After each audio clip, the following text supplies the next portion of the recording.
Indonesia is building a brand new capital city, not expanding Jakarta, not reforming it, they're completely replacing it. Jakarta, a sprawling megacity home to over 30 million people, is sinking, quite literally. Over 40% of the city already lies below sea level, and the situation is getting worse every single year.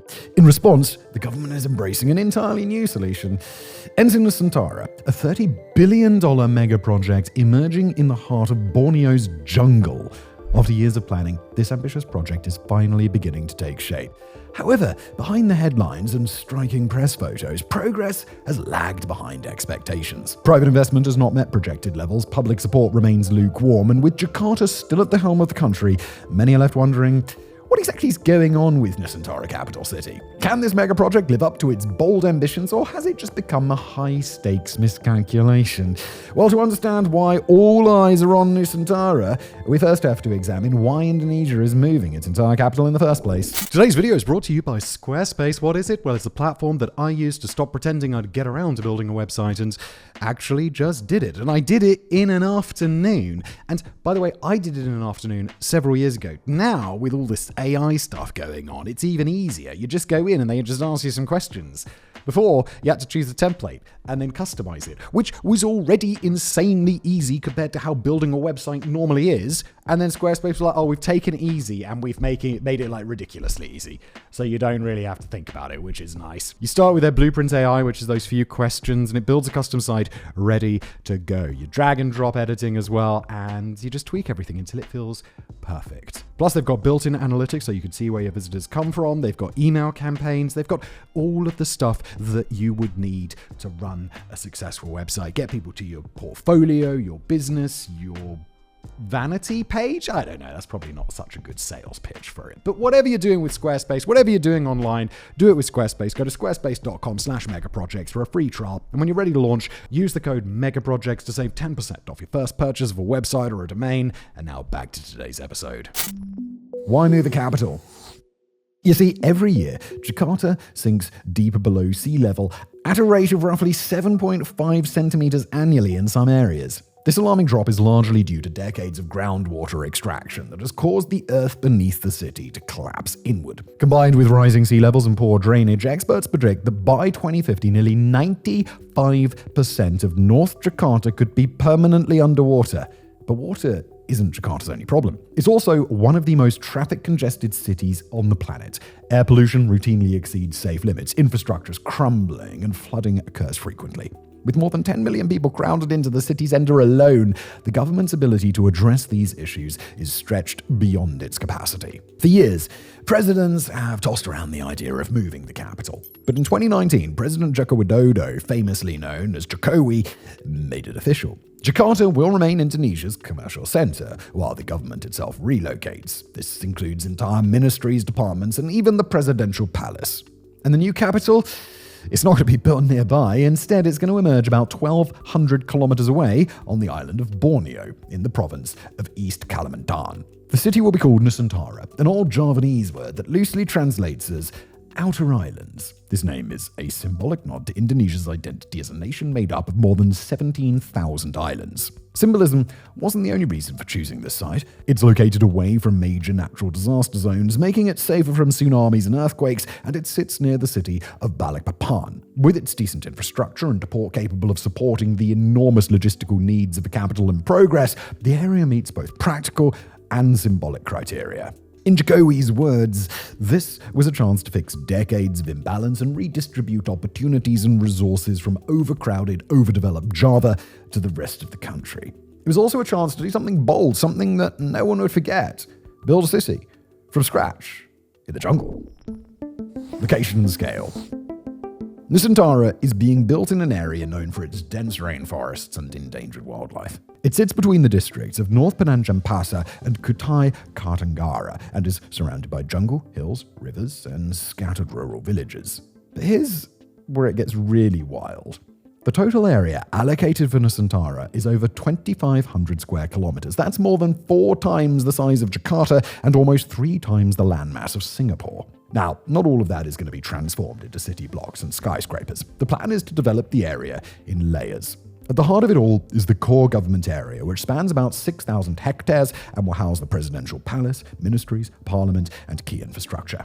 Surrounding that is the capital city zone, which covers around 56,000 hectares. This area will feature housing, business districts, schools, and hospitals, forming an urban center expected to host a population of 1.9 million people by 2045. Then there's the Greater Nusantara area, stretching across hundreds of thousands of hectares with designated zones for agriculture, forests, industry, and conservation. Now, to put that in perspective, you could fit all of Paris, London, and Manhattan into Nusantara's development area and still have room for a smallish national park. Yet the vision isn't solely about constructing a big city. It's about creating a capital that doesn't choke on smog, doesn't flood every year, and runs on power from the sun, the wind, instead of relying on coal-fired power plants. Nusantara, the smart forest city. Nusantara is being framed as a city of the future, a blueprint for how humanity might live more responsibly, more cleanly, and perhaps even more happily. According to official planning documents, up to 65% of Nusantara will be green space, comprising conserved forests, mangrove buffer zones, and rewilded terrain. Picture this. Low-rise buildings nestled among canopies, solar panels glinting on rooftops, electric buses humming along tree-lined boulevards, sidewalks, bike paths, underground trash systems, smart lighting and artificial intelligence, and managing traffic, energy use and water flow in real time all form a part of this vision. And it sounds utopian. In many ways, it actually is. The government has pledged that Nusantara will become carbon neutral by 2045, the 100th anniversary of Indonesia's independence. So how will this be achieved? Well, for starters, all buildings would adhere to green certification standards. Cooling systems will rely on district-wide energy networks instead of thousands of inefficient air conditioners. Waste will be sorted and whisked away through automated vacuum pipes, eliminating the need for garbage trucks. And as for electricity, it's expected to come from a mix of solar, hydroelectric, and waste-to-energy sources, resources that are already being planned and piloted on site. Even the layout of the city is designed with sustainability in mind. Instead of highways slicing through the center, roads will loop and curve around designated green zones. The city will follow a transit-orientated development model, meaning that most residents will live within a 10-minute walk of public transportation. By 2045, planners estimate that 80% of all travel within the capital will be done by public transit, by walking, or by cycling. Now, if you're thinking, well, this all sounds incredibly ambitious. Well done, you're right. To date, very few cities, despite years of development, have achieved this level of integration between sustainability, technology, and livability. And Nusantara does not have centuries to figure it out. It's got just 20 years. How Nusantara City will work. The smart city mechanics. Now, Indonesia set an ambitious goal for Nusantara. By 2045, the entire city will operate on 100% renewable energy. This will be achieved through a combination of solar power stations installed on rooftops and building-integrated panels, hydropower drawn from Kalimantan's abundant rivers, and waste-to-energy plants that convert household refuse into usable power. All of these sources will be managed by a smart, integrated energy grid designed to balance loads across the entire system. Kalimantan isn't connected to Java's massive electricity grid, and Nusantara is designed to be energy independent, a city that powers itself. Another radical shift is the flood management system planned for Nusantara. In Kalimantan, rain doesn't arrive gently. It pours and usually causes flooding, much like in Jakarta. To address this, the engineers behind Nusantara have borrowed a concept that is growing in popularity worldwide: the sponge city. The idea is simple. Instead of fighting water with concrete, let the city absorb it. This means incorporating green zones that soak up excess rainfall, constructing artificial wetlands, bar swells along the streets, creating underground reservoirs to store stormwater, and using permeable materials rather than traditional asphalt for pavements. In practice, these innovations would prevent rain from flooding roads and homes. Instead, the water is absorbed into the earth, naturally filtered, and gradually released back into rivers or irrigation systems. But there's more, and it's here where things get real futuristic. Every system in Nusantara, from traffic lights to power grids to sewage pumps, is being built to integrate into a central urban operating platform. This essentially creates a digital twin. In other words, a full-scale virtual replica of Nusantara is maintained and constantly updated with sensor data. You might be thinking, well, why go to all that trouble? You see, with the digital twin, planners can simulate power outages, floods, emergency evacuations, and even traffic during the holiday rush. This capability allows officials to test their responses before real problems occur and adapt systems without disrupting everyday life. Construction progress, where it stands currently. That's one thing to announce a futuristic green capital, it's another to actually build the thing. So, just how far along are we? Well, as of mid-2025, it is much further along than most people actually think. In August 2024, Indonesia's Independence Day ceremony was held in the new capital. By the end of 2024, roughly 80% of Nusantara's foundational infrastructure had been completed. This includes essential services such as electricity, clean water systems, waste treatment, telecommunications, and even the presidential palace. More than a dozen government office buildings were structurally completed by January 2025, and the surrounding highway links, including some sections of the new toll road to Balikpapan, have opened to traffic. The new Nusantara International Airport began handling domestic flights in late 2024. It isn't fully scaled yet, but it does work. In March 2025, the capital authority relocated permanently, and its offices now operate from Nusantara rather than Jakarta. Phase 2 officially started in April this year, 2025, with a budget of 48.8 trillion rupiah, that's over $2.99 billion. This was allocated for 2025 to 2029. The focus is now on building legislative and judicial complexes, enhancing supporting infrastructure, and expanding public access. Piece by piece, the new capital of Indonesia is really coming together. But there's a question we haven't answered yet. What happens now that there's been a change in government? Nusantara was Jokowi's final act as president before he stepped down in 2024, and now with the new administration under President Prabowo Subianto, there's uncertainty about whether Nusantara will remain a top priority. Prabowo has pledged support, but his vision and Jokowi's haven't always aligned. With Prabowo always floating his idea of free public school meals and military expansion, one must wonder where the resources will come from to build a megacity and uphold that vision. In early 2025, Prabowo launched Danantara, a massive sovereign wealth fund with an initial capital of $20 billion backed by $61 in state assets. The purpose? To consolidate major state-owned enterprises like Bank Mandiri, Pertamina, and PLN and use their dividends to fuel strategic sectors. But here's the kicker. Nusantara isn't on the agenda.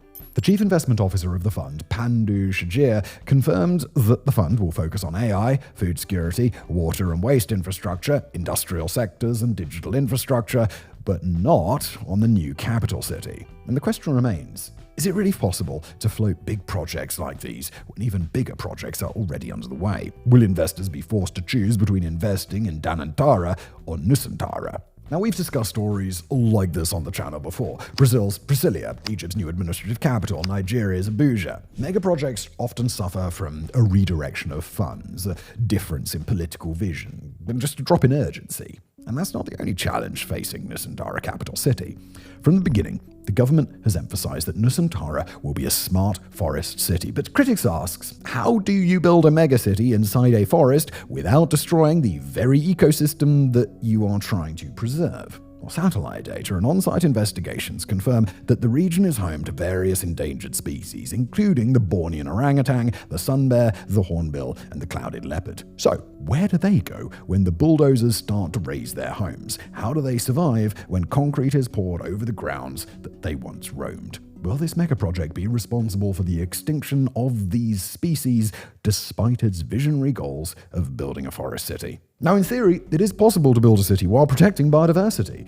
In practice, however, achieving that balance proves incredibly challenging. Now, let's talk about people, the very foundation without which Nusantara cannot move forward, yet it appears they're merely passing through. The indigenous Bala community has called this forest home for generations. Families have lived on this land, fished its rivers, farmed its soil.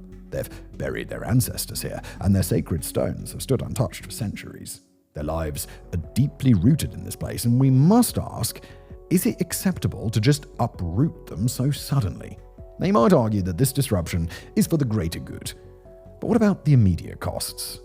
Floods now hit harder in Bala communities, in part because the contours of the surrounding hills have been altered by plantation companies. And while Nusantara promises a smart sponge city designed to manage future flooding, what happens to those who already live with the consequences today? Now, the obvious solution here is compensation. But there's a problem. Most people in the community don't have the formal papers to prove land ownership. Without those documents or the money and legal support to fight in court, any compensation offered, even if well-intentioned, is just bound to fall short. Take Yati Dahlia, for example. One day she had a house, a shop, and a family living close by. The next day, she came home to a notice demanding that she leave in 2 weeks. She lost her house, she lost her shop, and her siblings lost their farmland too. And she is just one person among the growing number of community members who have been forced out. She was promised 150 million rupiah, that's roughly $9,200 in compensation, but the money hasn't come, and even if it does, she doubts it will cover the cost of a new home nearby since land prices have increased significantly since the development began. According to Myrna Aswanati Safitri, the Nusantara Authority's Deputy for Environment and Natural Resources, new regulations are being finalized that aim to recognize areas of historical significance to local communities. She acknowledges that issues such as land disputes are long-running and complex, which offers little reassurance. Nusantara is meant to symbolize progress, yet one must ask whether the opportunity cost associated with this development is being managed fairly. And it's not just the people who are financially constrained. The project itself faces similar challenges. Nusantara was initially estimated to cost around $32 billion, with 20% expected to come from state funding and 80% from private investment.